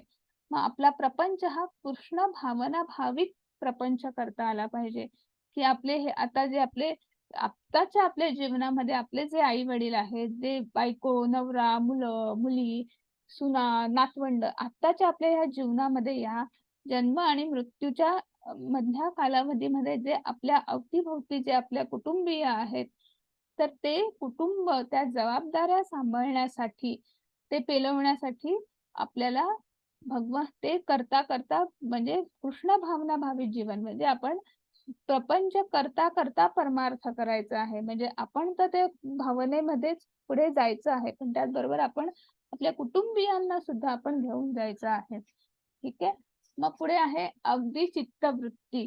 म्हणजे कुठलीही गोष्ट की मी आता भक्ती करते आहे म्हणजे सकाम भक्ती करणं न करता निष्काम भक्ती करा, की बाबा मी एवढी भक्ती केली आहे, मी एवढं दान केलं, मी एवढं हे केलं, याचा मला फायदा काय, असा विचार न करता निष्काम भक्ती, निष्काम कर्म जी आहे ती. त्याच्यानंतर अखंड भक्ती सेवा म्हणजे अनन्य भक्ती. अनन्य काय की अनन्य म्हणजे जे ती अखंड भक्ती सेवा किंवा त्या भक्तीचे आपण 9 गुण, नवविध भक्ती आपल्याला माहिती आहे. तर त्या प्रकारांमध्ये कुठेही स्वतःला गुंतवणं किंवा एक प्रकारातनं वरवर जात स्वतःला गुंतवणं, ही झाली अखंड अनन्य भक्ती सेवा. निर्जन ठिकाणी राहण्याची आकांक्षा. आता निर्जन ठिकाणी म्हणजे आता सध्या आपण कलियुगामध्ये आहोत, ते तर काही शक्य नाही. पण आपण असा भक्तांच्या सहवासात आपण राहू शकतो, की ज्यांना कृष्णाबद्दलची माहिती आहे किंवा जाणून घेण्याची इच्छा आहे. आपल्या चर्चेमध्ये तोच एक सेंट्रल बिंदू असेल किंवा तेच एक आकर्षण असेल, की आपण त्या इच्छेनेच आपण एकत्र आलो आहोत. आपण गोष्ट म्हणजे त्याच्याबद्दल, की बाबा तुम्ही काय वाचन केलं, मी काय वाचन केलं, की तीच चर्चा, त्याचबद्दलचं बोलणं, की आपण एकत्र मिळून आपण उपासना करू, नामजप करू. मग मी आज भागवतमचा हा अध्याय वाचला, त्याच्यामध्ये हे होतं, त्याच्यामध्ये असं-असं सांगितलं होतं, प्रस्तावनेमध्ये असं होतं, तात्पर्यात असं होतं. तर ही जी सगळी चर्चा आहे, हे केव्हा शक्य आहे, जेव्हा आपण भक्तांच्या सहवासात राहू आणि आपला आणि त्यांचा आपण मिळून उद्धार करू. तर हे आताच्या घडीसाठी निर्जन ठिकाणी राहणं म्हणजे की आपण भक्तांच्या सहवासात राहू शकतो. सामान्य लोकांपासून अलिप्तता म्हणजे तेच आता जे आपण ऐकलं ते. त्याच्यानंतर आत्मसाक्षात्काराचे महत्त्व स्वीकारणे किंवा अध्यात्मज्ञान. म्हणजे आपण हे सगळं करत असताना आपल्याकडे आपण म्हणतो की वेळ कोणाला आहे हल्ली देव-देव करायला? कुठे करायचं? पण 24 तास आहेत की नाही? 24 तासात आपण किती भौतिक गोष्टींमध्ये गुंतलेलो असतो की नाही? मग उगाचच त्यात वेळेचा अपव्यय टाळण्यासाठी वेळेचा सदुपयोग करा. तो वेळेचा सदुपयोग म्हणजे तो भक्ती मार्गासाठी, भगवंताकडे जाण्यासाठी, मार्गस्थ होण्यासाठी तो वेळेचा सदुपयोग करा. मग तुम्ही तुमची जी जीवनशैली आहे किंवा दिनचर्या जी आहे तशा पद्धतीने थोडेसे त्याच्यामध्ये बदल करू शकता. तर आता आपण पुढे बघूया. हरे कृष्ण माताजी. हरे कृष्ण. ज्ञेय ज्ञेय म्हणजे काय आहे याचे मी तुला आता वर्णन करून सांगतो. जे जाणल्याने तू अमृताचे आस्वादन करू शकशील. अनादि आणि माझ्या अधीन असणारे ब्रह्म हे भौतिक जगताच्या कारणांच्या पलीकडे आहे. हरे कृष्ण. हरे कृष्ण. मग आता आपण ज्ञान काय आहे ते पाहिलं आणि अज्ञान म्हणजे हे आहे. ह्या डेफिनेशन मध्ये जे बसत नाही उरलेलं सगळं अज्ञान असं भगवंतांनीच सांगितलेलं आहे. मग आता ज्ञान पाहिलं, अज्ञान पाहिलं, मग ज्ञेय. मग ज्ञेय आता भगवंत सांगता आहेत की ज्ञेय म्हणजे काय आणि मग त्याच्यामध्ये काय भगवंत सांगता आहेत बघूया. मला श्लोक वाचायचा ना. सर्वेंद्रिय गुणाभासं सर्वेंद्रिय विवर्जितम् असक्तं सर्वभूचैव निर्गुणं गुणभोक्तृ च. हरे कृष्ण. परमात्मा हा सर्व इंद्रियांचे मूळ उगमस्थान आहे, पण तरीही तो इंद्रिय रहित आहे. तो सर्व जीवांचा पालन करता असला तरी अनासक्तच आहे. तो प्राकृतिक गुणांच्या पलीकडे आहे आणि त्याचबरोबर सर्व प्राकृतिक गुणांचा स्वामी आहे. हरे कृष्ण. हरे कृष्ण. मग आता हा परमात्मा जो आहे भगवान श्रीकृष्ण जो आपल्या सगळ्यांमध्ये स्थित आहे, चतुर्भुज रूप, क्षीरोदक्षाय विष्णू आपण जे म्हणतो, तर आपल्या सर्व इंद्रिय जे आपण आता पाहिलं की आपण सर्व इंद्रियांचं मूळ उगमस्थान जे कोण आहे तर परमात्मा परमेश्वर आहे आणि तरीही ते इंद्रिय रहित आहे. त्यांचं दिव्य असं शरीर आहे आणि आपल्या सर्व जीवांचा सजीवांचा ते पालन करता आहेत. आपल्या सगळ्यांच्या हृदयामध्ये ते स्थित आहेत. आपल्या संपूर्ण त्या आपले जड पदार्थ आपण पाहिलेले आहेत की नाही, तर आपल्या स्थूल शरीराला सूक्ष्म शरीर, स्थूल आणि सूक्ष्म शरीराला चेतना देण्याचं काम कोण करत असतात? तर ते परमात्मा परमेश्वर, जे आपल्या सगळ्यांच्या हृदयामध्ये स्थित आहेत, हो की नाही? ते त्या पद्धतीने पालन करत असतात. मग आणि 3 गुण जे आहेत, जे 3 गुण आपण ते संपूर्ण सगळेजण, सगळे सजीव, सगळे जीव, जरी अध्यात्म हा आपल्या आत्म्याचा, जीवाचा गुणधर्म असला, गुणवैशिष्ट्य असलं, म्हणजे आपण भगवंताचे सेवक आहोत हे असलं, तरी जेव्हा आपण प्रकृतीच्या संपर्कात येतो, आपला आत्मा प्रकृतीच्या संपर्कात येतो, तेव्हा 3 गुणांनी तो बद्ध होतो आणि म्हणून आपण त्याला बद्ध आत्मा म्हणतो, हो की नाही? आपला बद्ध आत्मा आहे. आणि मग आपल्याला त्याला जर मुक्त करायचं असेल, तर आपल्याला त्या 3 गुणांच्या पलीकडे जाणं गरजेचं आहे की नाही? पण आपण त्यामुळे आपण सगळे सजीव जे आहोत, त्या 3 गुणांच्या नियंत्रणाखाली आहोत. पण ते 3 गुण हा भगवंताचाच विस्तार आहे. त्यामुळे त्या 3 गुणांचा स्वामी सुद्धा भगवंत आहेत, परमात्मा परमेश्वर आहेत. आता आपण पुढे जाऊया. बहिरंतश्च भूतानां अचरं चरमेव च सूक्ष्मत्वाद विज्ञेयं दूरस्थं चान्तिके च तत्. हरे कृष्ण माताजी. हरे कृष्ण. परम सत्य हे सर्व चराचर प्राणी मात्रांच्या अंतरात आणि बाहेर आहे. ते सूक्ष्म असल्यामुळे भौतिक इंद्रियाच्या पाहण्याच्या किंवा जाणण्याच्या ग्रहण शक्ती पलीकडे आहे. ते जरी अत्यंत दूर असले तरी ते सर्वांच्या जवळही आहे. हरे कृष्ण. हरे कृष्ण. मग परम सत्य, परम तत्व परमात्मा परमेश्वर भगवान श्रीकृष्ण हे आपल्या सगळ्यांच्या अंतरंगामध्ये आहेत. बहिरंतश्च भूताना म्हणजे ते बाहेरही आहेत आणि आतही आहेत. ते तिन्ही लोकांचे स्वामी आहेत. ते सगळं बाहेरही आहेत. मग ते त्या पाण्यामध्ये आहेत, पाण्याच्या मधला रस, हवा, आपण जो श्वासोश्वास घेतो आहे, ते म्हणजे ते बाहेर पण आहेत, ते आत पण आहेत.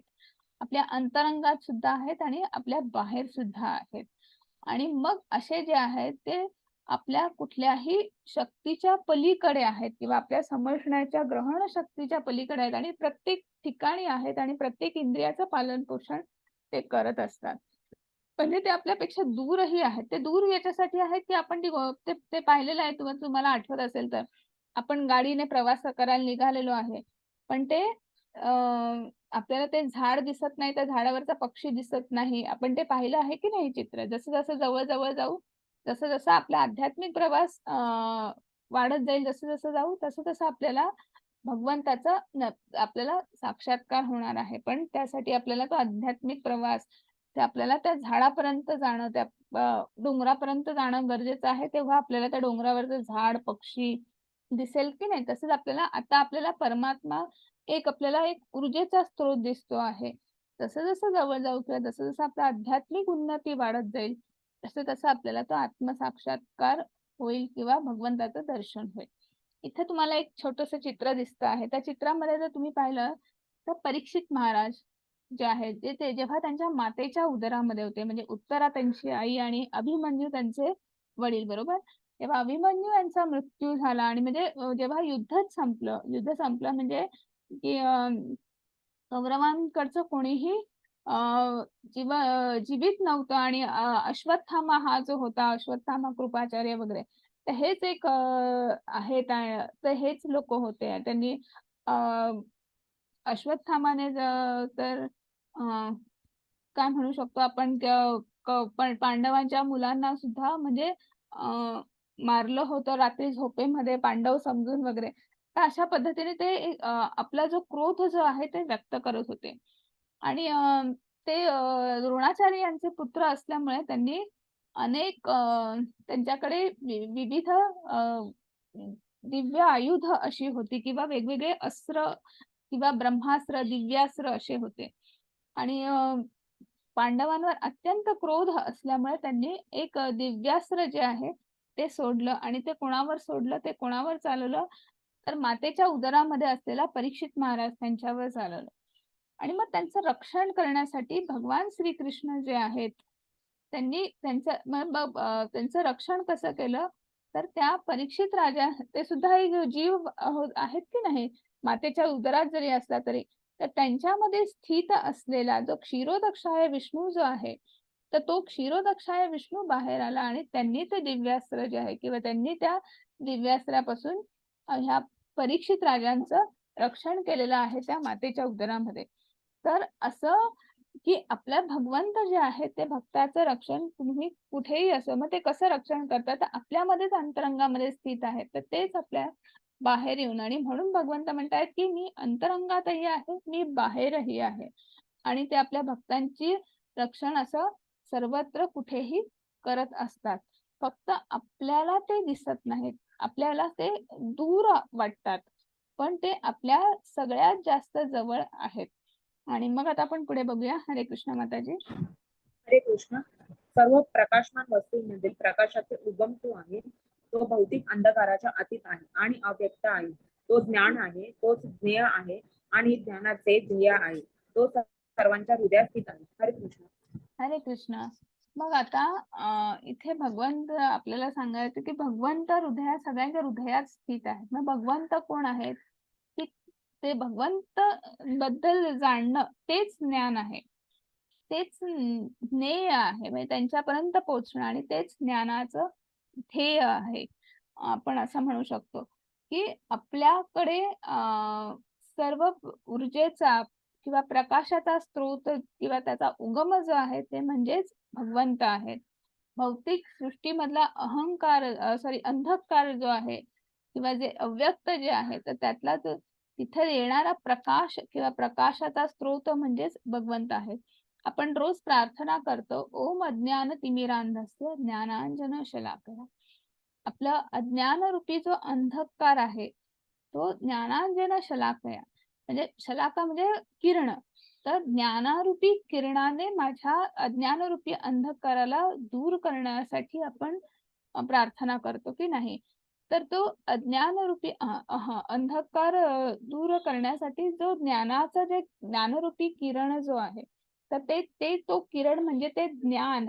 त्याच्यानंतर ते ज्ञेय म्हणजे ते जाणून घेणं की ते काय आहे, कुठे आहे, आणि तेच ज्ञानाचं ध्येय म्हणजे मी कोण आहे. मी भगवंताचा अंश आहे, भगवंताचा सेवक आहे, चिरंतन असा भगवंताचा सेवक आहे. आणि मला त्याच्यासाठी काय करायचं आहे, मला सेवा करायची आहे, उपासना करायची आहे, नाम घ्यायचं आहे. तर हेच ध्येय आहे. आणि माझ्या मनुष्य जन्माचं अंतिम ध्येय काय आहे, तर मला त्या वैकुंठ धामापर्यंत जायचं आहे. तर हे जे जो जाणतो किंवा हाच ज्ञानरूपी प्रकाश आहे.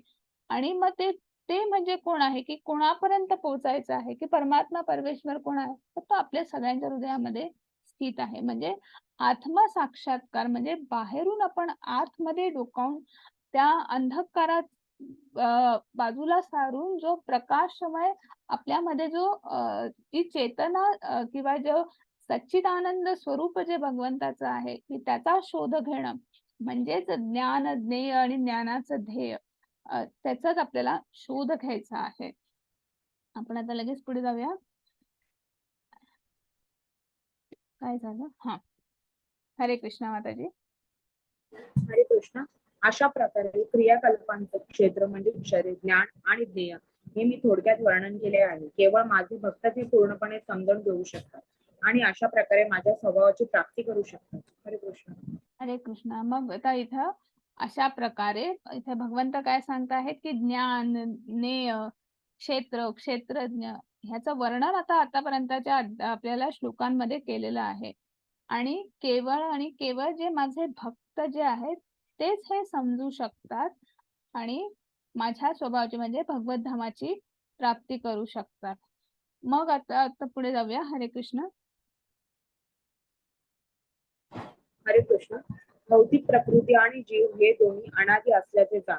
त्यांचे विकार आणि त्रिगुण हे भौतिक प्रकृतीपासून उत्पन्न होतात. हरे कृष्ण. हरे कृष्ण. मग भौतिक प्रकृती आणि जीव हे हे जे आहे ह्या भगवंताचाच विस्तार आहे, बरोबर. तर त्याचे भौतिक प्रकृती हाच एक भगवंताचा विस्तार म्हणजे हा आध्यात्मिक प्रकृतीचा किंवा पराप्रकृतीचाच एक अपरा प्रकृती ही अपरा प्रकृतीची किंवा आध्यात्मिक प्रकृती ही भौतिक प्रकृती हा जो आहे हा एक प्रकारचा विस्तार म्हणजे हा एक विकार आहे, बरोबर. आणि हे 3 गुण जे आहेत की त्यामुळे आपला हा जो आत्मा जो आहे हा त्या 3 गुणांनी बद्ध होतो. आपण त्याच्यामध्ये अडकतो असं पुन्हा भगवंत इथे सांगता आहेत. आणि त्यामुळे ते जे इच्छा, आकांक्षा आपण पाहिलं की नाही, हे जे इंद्रिय विषय हे जे सगळे आहेत ही त्याच्यापासूनच झालेली उत्पत्ती आहे. आणि मग आता आपण पुढे बघूया. कार्यकारण कर्तृत्वे हेतू प्रकृती उच्यते. पुरुषः सुख दुःखाना भोक्तृत्वे हेतू उच्यते. हरे कृष्ण माताजी. हरे कृष्ण. प्रकृती ही सर्व भौतिक कार्यकारणांना कारणीभूत असल्याचे म्हटले जाते. तर जीव या संसारातील विविध सुख दुःखांच्या उपभोगास कारणीभूत असल्याचे म्हटले जाते. हरे कृष्ण. हरे कृष्ण. मग हा जीव आणि हे भौतिक प्रकृती ह्या त्या प्रकृतीच्या संपर्कात आल्यामुळे आपला जो आत्मा जो आहे तो त्या प्रकृतीच्या संपर्कात आल्यामुळे 3 गुणांमध्ये अडकला आहे. आणि म्हणून ते विकार तयार होत आहेत किंवा उत्पन्न होत आहेत. मग हेच कार्य आणि कारण आहे की आपण ह्या 3 गुणांमध्ये किंवा ह्या प्रकृतीमध्ये अडकल्यामुळे आपलं हे जे क्षेत्र जे आहे ते 24 घटकांनी बनलेलं आहे, बरोबर. त्याच्या परम्युटेशन कॉम्बिनेशनमुळे आपल्यामध्ये त्या वेगवेगळ्या भावना, वेगवेगळे विकार जे आहेत ते उत्पन्न होत आहेत. आणि मग आपली ही जी ह्या प्रकृतीमध्ये आपण जो उपभोग घेतो आहोत, या संसारामध्ये आपण जो उपभोग घेतो आहोत, तर तोच तेच कारण आहे की आपण पुन्हा पुन्हा या जन्म मृत्यूच्या चक्रामध्ये अडकतो आहोत. आणि मग पुढे भगवंत म्हणत आहेत, पुरुषः प्रकृतिस्थ ही भुंक्ते प्रकृती जान गुणान कारणम गुणसंगोस्य सत्सद योनी जन्मसु. हरे कृष्ण. हरे कृष्ण. याप्रमाणे जीवात्मा प्रकृतीच्या त्रिगुणांचा भोग करीत भौतिक प्रकृतीमध्ये जीवन व्यतीत करतो. भौतिक प्रकृतीशी संग केल्यामुळे असे घडते. याप्रमाणे त्याला विविध योनीमध्ये बरे वाईट प्राप्त होते. हरे कृष्ण. हरे कृष्ण. मग आता इथे आपला हा आत्मा जो आहे ह्या 3 गुणांमध्ये किंवा ह्या प्रकृतीमध्ये अडकल्यामुळे, ह्या भौतिक प्रकृतीशी संपर्कात आल्यामुळे क्षेत्र जे आहे हे 24 घटकांनी बनलेलं आहे. तर त्यापासून उत्पन्न होणारे विकार त्यामध्ये, आणि मग ह्या सगळ्या गोष्टींमुळे काय होतं आहे की जे आपण ज्याकडनं जे कर्म घडतं आहे किंवा आपण जे कर्म करतो आहोत, होतं की नाही बऱ्याच वेळा की आपण अनिच्छेनं बलात अशा गोष्टी आपण असं कर्म करतो की जे आपली इच्छा नसतानाही आपल्याकडनं होतं, हो की नाही. तर मग अशामुळे आपलं त्याच्यामुळे काय होतंय की आपण त्या कर्माच्या गुंतागुंतीत त्या बंधनामध्ये अडकतो आहोत. आणि मग तुमचं जसं कर्म तसा पुढचा जन्म, हो की नाही. मग तुमचं जर कर्म चांगलं असेल तर तुमचा उद्धार होतो आहे. कर्म तुमचा जसा आहे तसा पुढचा जन्म. मग पुढचा जन्म कुठलाही असू शकतो. अनेक योनींमधनं म्हणजे 84 लक्ष योनीमधला कुठलाही जन्म तुम्ही एका योनीतून दुसऱ्या योनीत, दुसऱ्यातून तिसऱ्या योनीत, अरे तुम्ही फक्त जे काही तुम्ही कर्म करता त्याचे बरे वाईट परिणाम म्हणून, म्हणजे कारण आणि परिणाम हे कुठेतरी भगवंत आता हे ज्ञान ह्या श्लोकांमधनं सांगता आहेत की आहे म्हणून पुन्हा जन्म आहे, पुन्हा मृत्यू आहे, पुन्हा तुमच्या समोर सुख दुःख आहेत. आणि मग याच्यामध्ये आता आपण बघूया पुढे, उपदष्टा अनुमंता च भर्ता भोक्ता महेश्वर परमात्मेची चापी युक्तो देहस्मिन पुरुषः परः. हरे कृष्ण माताजी. हरे कृष्ण. तरी या शरीरात आणखी एक आहे, एक दिव्य भोक्ता जो भगवान आहे, सर्वोच्च मालक आहे, जो देखरेख करणारा आणि परवानगी देणारा म्हणून अस्तित्वात आहे आणि जो परमात्मा म्हणून ओळखला जातो. हरे कृष्ण. हरे कृष्ण. उपदष्टा अनुमंता हा ना आपल्याला परवानगी देत असतो, आपल्याला अप्रुव्हल देत असतो. आपण कसं की आपण ऑफिस मध्ये जातो किंवा आपण कुठेही गेलो की कुठली तरी आपण कोणाची तरी परमिशन घेतो, त्याशिवाय ते काम होत नाही. तसं आपण आता ह्या प्रकृतीमध्ये अडकलेलो आहोत. आपला आत्मा जो आहे हा बद्ध आत्मा आहे, हो की नाही. त्यामुळे काय होतं आहे, बद्ध आत्मा असल्यामुळे आपल्याकडनं जी काही कर्मबंधनात अडकतो, कर्मबंधनात अडकल्यामुळे जन्म मृत्यू जरा व्याधी या चक्रामध्ये आपण अडकतो आहोत. पण ते सगळं करत असताना, त्या चक्रामध्ये फिरत असताना, ते जीवन व्यतीत करत असताना आपण जे काही करतो आहोत आपल्याला तर भगवंत अनुमती देत असतो. म्हणजे आता मी तुमच्याशी बोलते आहे, तुम्ही ऐकता आहात, मी टाळ्या वाजवते, मी हातपाय हलवू शकते आहे, बघू शकते आहे, ऐकू शकते आहे. म्हणजे आपल्यातले सगळं हे जे आपण करू शकतो आहे, याची अनुमती आपल्याला परमेश्वर देतो आहे. आपल्यामध्ये असलेला स्थित परमात्मा देतो आहे. उपदेष्टा, अनुमंता म्हणजे माझ्या ज्ञानेंद्रियांमध्ये, माझ्या मनामध्ये इच्छा तयार झाली की मला हात वर करायचा आहे. माझे ज्ञानेंद्रिय कर्मेंद्रियांना मला सांगता आहेत की ती काय म्हणतात ती त्यांना ती काय आपण म्हणतो तो संदेश देत आहेत की हात तुम्हाला आता उचलायचा आहे. पण त्यापूर्वी तरी त्यांनी तो संदेश दिला असला तरी ती भगवंताची तिथे अनुमती आहे आणि म्हणून मी हात उचलू शकते आहे. जर ती परमिशन नसेल भगवंताची तर मला कितीही माझ्या ज्ञानेंद्रियांनी कर्मेंद्रियांनी माझ्या मनात कितीही इच्छा असली तरी माझा हा हात उचलला जाणार नाही. ह्या शरीराची हालचाल होणार नाही. मी बोलू शकते आहे, बघू शकते आहे. ही सर्व इंद्रियांचा जो मी उपभोग घेऊ शकते आहे, म्हणजे आपल्यातले सगळेच की सगळे जीव जे आहेत त्याचं कारण आपल्यामध्ये असलेला परमात्मा जो आहे तो ती आपल्याला परमिशन देतो आहे. तो कशाच्या आधारावर परमिशन देतो आहे की बाबा तुझं काय, मी ते म्हटलं की नाही आपल्या सगळ्यांची डेटा फाईल त्या परमेश्वराकडे आहे. काय आपलं प्रारब्ध आहे, काय आहे काय, तर त्या पद्धतीने मी इच्छा व्यक्त केली हात वर करायची, माझं प्रारब्ध त्याला प्रारब्ध काय आहे, हा ठीक आहे बाबा तू हात वर करू शकतो. मग लगेच ज्ञानेंद्रियांनी कर्मेंद्रियांना संदेश दिला, लगेच कर्मेंद्रियांकडनं ती इच्छा पूर्ण झाली किंवा ती कृती पूर्ण झाली. तर हे सगळं जे आहे हे घडवून आणण्यासाठी किंवा याची परमिशन देण्यासाठी आपल्यामध्ये स्थित असलेला परमात्मा परमेश्वर क्षीरोदक्षाय विष्णू जो आहे तो फार महत्वाचा रोल जो आहे तो तिथेच काय म्हणतात तो परमिशन देण्याचं काम करतो आहे. त्याला आपण परमात्मा असं म्हणतो. तो सर्वोच्च मालक आहे, सगळीकडे देखरेख करणारा आहे, एक ऑब्झर्वर म्हणून आपल्या हृदयामध्ये स्थित आहे. तोच परवानगी देणारा आहे, परवानगी नाकारणारा सुद्धा तोच आहे. तो परवानगी कशाच्या आधारावर नाकारतो, माझं तेवढं प्रारब्ध नाहीये ना, माझे कर्म तसे आहेत आणि म्हणून कदाचित आपण बऱ्याच वेळा बघतो बघा की अचानक काहीतरी होतं आपल्या आजूबाजूच्या बरेच लोकांमध्ये की त्यांना चांगल्या चांगल्या मुलांना, हल्ली तरुण मुलांना सुद्धा पॅरालिसिस होतो. त्या वेगवेगळ्या शरीराच्या व्याधी तयार होतात की असे आजार तयार होतात की त्या बेसिक हालचाली किंवा की ते सुद्धा ते करू शकत नाही. तर हे सगळे आहे किंवा काही काही लोक जन्म मृत्यू जरा व्याधी, हो की नाही, जसं जसं आपण शरीर वृद्ध होत जातं तसं तसं एक एक आपली इंद्रिय जी आहेत ती निकामी होत जातात किंवा शरीर जे आहे ते जीर्ण होत जातं. हे सगळं जे आहे तर काही काही अगदी 90 सुद्धा अगदी काय म्हणतात ते एकदम ताजा तवाना असतो की एखाद्याला लाजवेल असा, आणि एखादा 50-60 सुद्धा असा इतका असा थकलेला असा हे असतो की प्रत्येकाचं प्रारब्ध वेगळा प्रत्येकाचा आणि त्या पद्धतीने, आणि म्हणून त्यांचं जीवन किंवा म्हणून त्यांचं ते शरीर जे असतं तशा पद्धतीने ते असतं.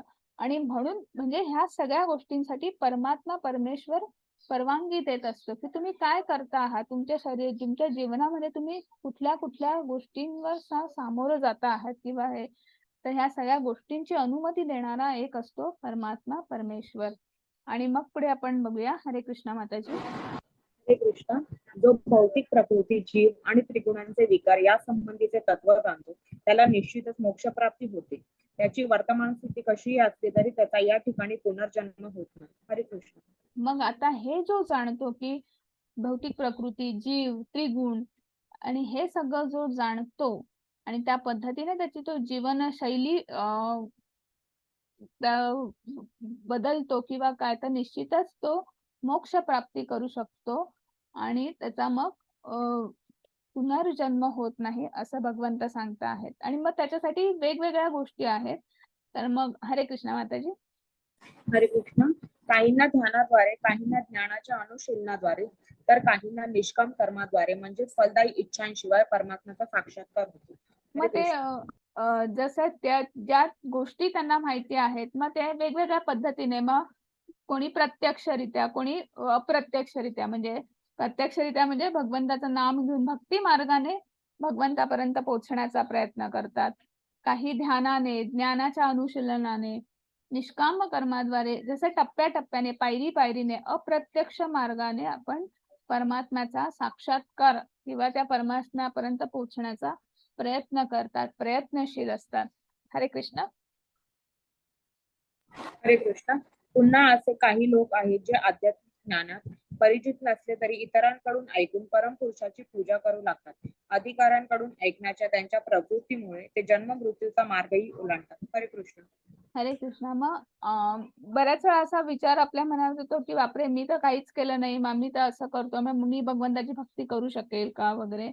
तर इथे भगवंत सांगता आहेत की कोणीही भगवंताची भक्ती करू शकतं, की अगदी तुम्ही कोणाकडनं ऐकून की हा भगवंताचा भक्त आहे आणि त्याच्याकडनं तुम्ही ऐकलात आणि तुम्ही जर भक्ती करायला लागलात तरी सुद्धा तुम्ही ह्या भगवंताची भक्ती, तो भाव, तो प्रेम, जर ते शुद्ध सात्विक असेल, ती तर तुम्ही शुद्ध मनाने भगवंताला साथ घातली तर ते निश्चितच त्या हाकेला ओढ येतात किंवा ते तुमच्यापर्यंत तुम्हाला या जन्म मृत्यूच्या विळख्यातनं सोडवण्याचा साठी धावून येतात.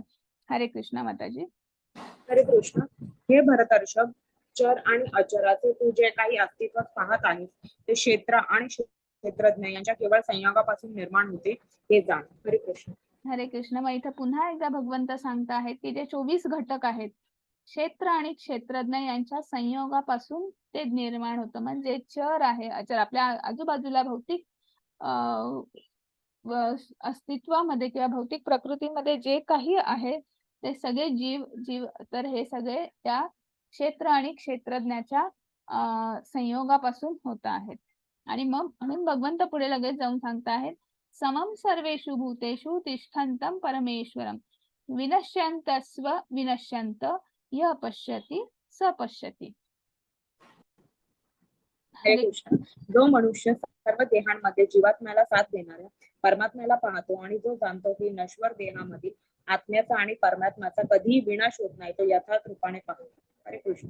हरे कृष्ण. आपल्याला ब्रह्मस्तर आपल्याला माहिती आहे, मुक्त आत्मा आपण की ज्यांना आत्मसाक्षात्कार झालेला आहे, ज्याला आपल्यातला परमेश्वर दिसलेला आहे आणि नुसतं आपल्यातला नाही तर आपल्या आजूबाजूमध्ये प्रत्येक जे सजीव जीव प्राणी आहे त्या प्रत्येकामध्ये परमात्मा परमेश्वर आहे, त्याचं दर्शन होतो आहे. म्हणजे तो ह्या सर्व सृष्टीकडे ज्ञान रूपाने पाहतो आहे, यथार्थ रूपाने पाहतो आहे, असं भगवंत सांगता आहेत. म्हणजे पुन्हा एकदा आपण की जिथे अद्वैताची भावना आहे, समभाव आहे. आणि हरे कृष्ण माताजी. हरे कृष्ण. जो मनुष्य सर्व जीवांमध्ये परमात्म्याला समान रूपाने उपस्थित असल्याचे पाहतो तो मनामुळे स्वतःची अधोगती होऊ देत नाही. याप्रमाणे तो परमगतीला प्राप्त होतो. हरे कृष्ण. हो, हरे कृष्ण. मग ज्यांच्याकडे सर्वांप्रती समभाव आहे तो पुन्हा कधीच स्वतःची अधोगती होऊ देत नाही आणि निश्चितच आपला मार्ग परमगतीला जाण्यासाठी म्हणजे मोक्षामध्ये जाण्यासाठी त्या वाटेवर तो निश्चितच तो दृढ निश्चय, दृढ संकल्पाने तो जातो. तो कुठेही पुन्हा मागे वळून पाहत नाही. हरे कृष्ण माताजी. हरे कृष्ण. भौतिक प्रकृतीने निर्माण झालेल्या शरीराद्वारे सर्व क्रिया केल्या जातात आणि स्वतः काही करत नाही हे जो पाहतो तो प्रत्यक्षात पाहतो. हरे कृष्ण. हरे कृष्ण. मग ज्ञान काय आहे, तर आपलं शरीर जे आहे हे भौतिक प्रकृतीमुळे निर्माण झालेलं आहे. मग ते सूक्ष्म शरीर असेल, स्थूल शरीर असेल, हो की नाही, आणि त्यामुळे त्या शरीराद्वारे त्या 24 घटकांद्वारे ते विकार, त्या इंद्रिय इच्छा, इंद्रिय भोग ते सगळं उत्पन्न होतं, ते विकार उत्पन्न होतात. आणि त्यामुळे हे जो जाणतो आणि आपण स्वतः म्हणजे स्वतः आत्म्याला ही आवड, ही निवड किंवा ह्या आसक्ती, ही प्रलोभन नाही आहेत, हे जो जाणतो हे त्या शरीराचं, ह्या भौतिक प्रकृतीची प्रलोभन आहेत, त्या आसक्ती आहेत.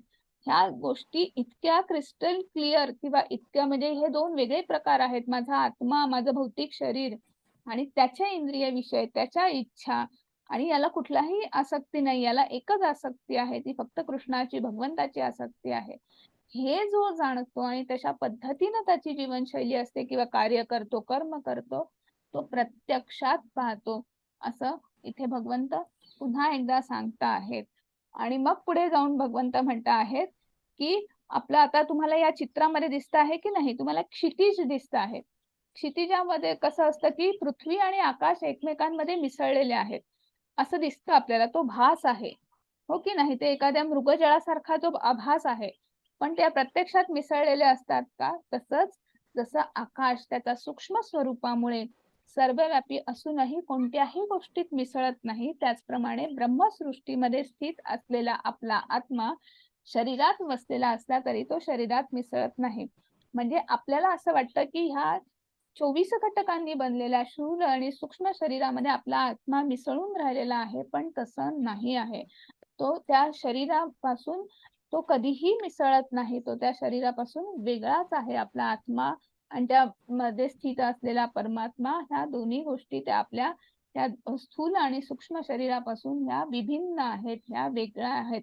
तो एक आभास आहे की मी कोणीतरी आहे, ह्या 4 घटकांपासून बनलेला नाही. स्थूल शरीर, सूक्ष्म शरीर, हे भौतिक शरीर हे नाशवंत, हे वेगळंच आहे आणि माझा आत्मा जो चिरंतन भगवंताचा अंश आहे, तो कोणीतरी वेगळाच आहे. तो त्या शरीरामध्ये मिसळत नाही, असं इथे भगवंत पुन्हा सांगत आहेत. आणि मग असा आत्मा काय आहे की भगवंत पुढे म्हणत आहे, हे भारता, जसा सूर्य एकटाच या संपूर्ण विश्वाला प्रकाशित करतो. असं दिसतं का की तुमचा सूर्य वेगळा, माझा सूर्य वेगळा? नाही. आपल्या सगळ्यांसाठी एक संपूर्ण युनिव्हर्सचा, संपूर्ण विश्वाचा एक सूर्य आहे आणि तो सूर्य ते संपूर्ण विश्व प्रकाशमान करतो. तसा आपला जो आत्मा जो आहे, त्याचा आकारमान जर आपण पाहिलं तर आपल्या केसाच्या टोकाच्या 10,000वा भाग, म्हणजे मायक्रोस्कोपी सुद्धा आपण ज्याला बघू शकणार नाही, इतका सूक्ष्मतम आत्मा आपला, तुमचा 5 फुटी, 6 फुटी, 7 फुटी जो काही देह असेल, त्याला चैतन्य देण्याचं काम, त्याला अं, अं, च- चेतना देण्याचं काम करत असतो. संपूर्ण प्रकाशमान करण्याचं काम तो आत्मा करत असतो. तर एक सूक्ष्म आत्मा जो आहे तो आपलं संपूर्ण शरीर प्रकाशित करत असतो, असं इथे भगवंत सांगता आहेत.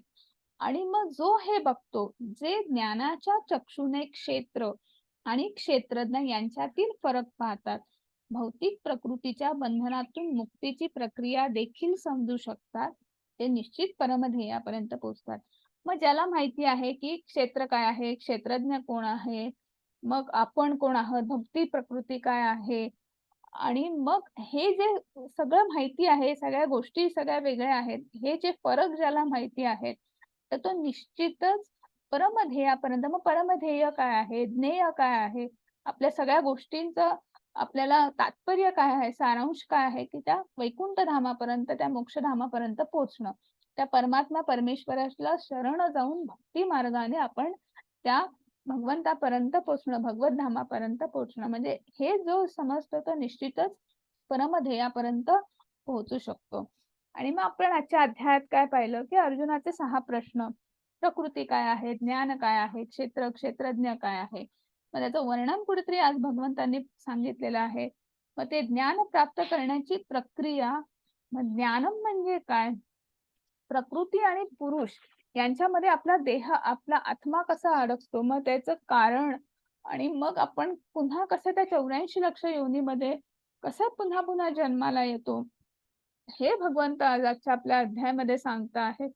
मग ज्ञानाची दृष्टी काय आहे, की जो हे सगळं जाणतो, क्षेत्र काय आहे, क्षेत्रज्ञ काय, ज्ञान ज्ञेय काय आहे, भगवंत कोण आहेत, आपण कोण आहोत, तो हे जाणतो की हेच ज्ञान चक्षु आहे. तो सगळ्या गोष्टी खूप छान पद्धतीने समजतो आणि जाणतो. आणि इथेच आपला आजचा अध्याय समजलेला आहे, क्षेत्रज्ञ विभाग योग. हरे कृष्णा सगळ्यांना.